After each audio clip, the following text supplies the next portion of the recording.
आज जब भोरहरिया होला तो आजकल एगो चद्दर जरूर घिंचाला। हाँ सांझ में लोग पंखा चला के सूती, जब भोर के समय आई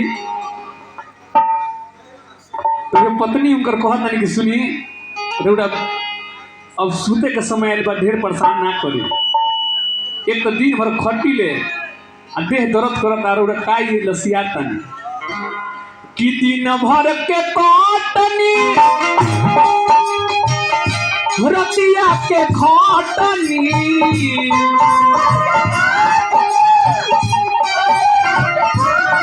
दिन भर के काटनी रतिया के खटनी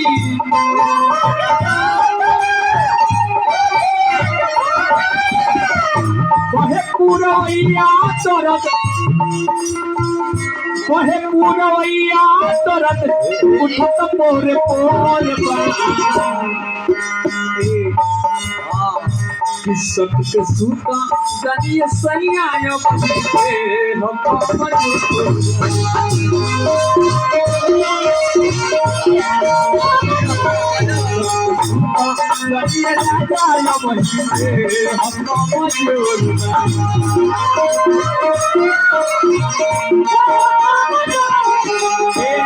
दिन भर के काटनी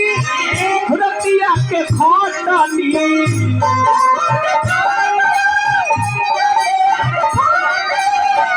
दिन भर के काटनी रतिया के खटनी कहे पुरैया दर्द कहे पुरैया दर्द उठत पोर पोर सत्य सूता जनिए सैया लोग हम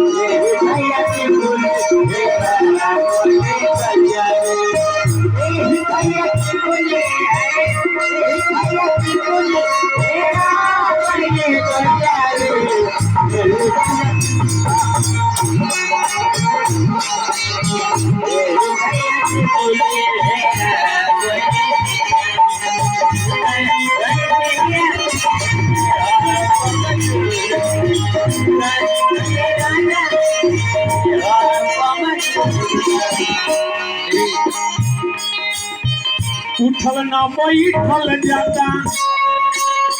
पथे सारा देहिया बोझल के चलल नहीं जतबा में रहिया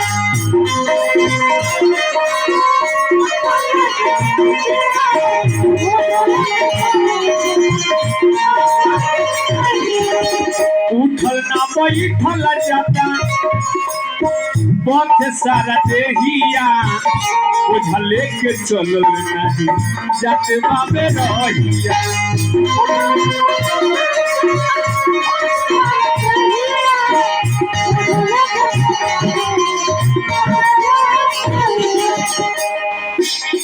सुनाए सजाना छोड़ बजाना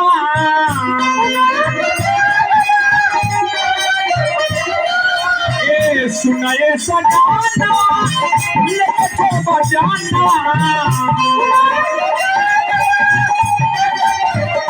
एक तुझे एक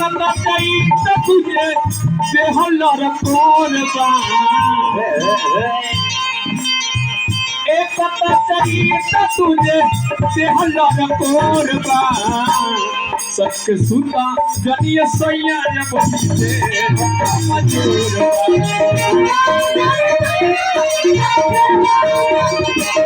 सत्य सुता जनिए राजा बहिते हम मजूर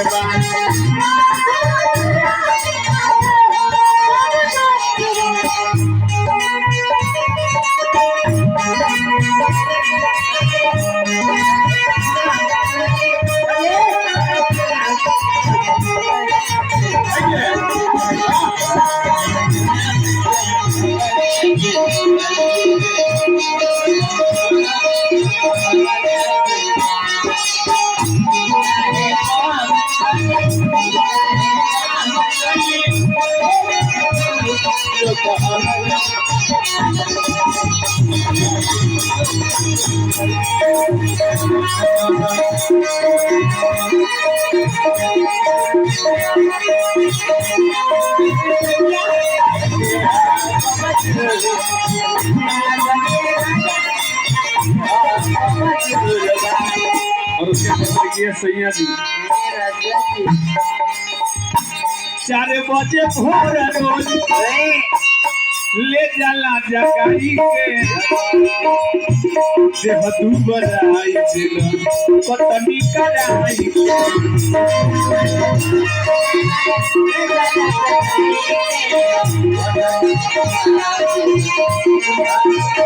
चार बजे भोर रोज ले जाला जगाई के देह दुबराई दिल कटनी कराई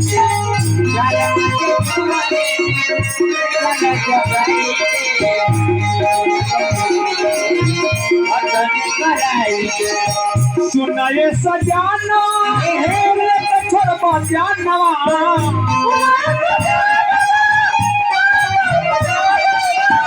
सुनाए सजाना छोड़ बजाना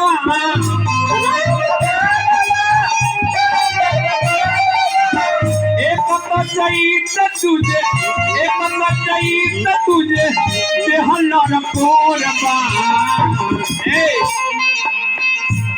सत्य सुता जनिय सैया या बही दे हम कमल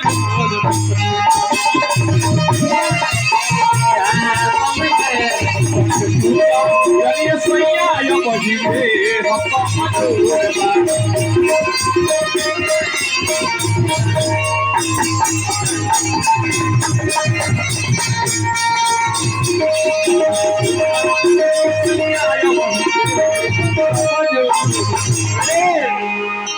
अनिल सर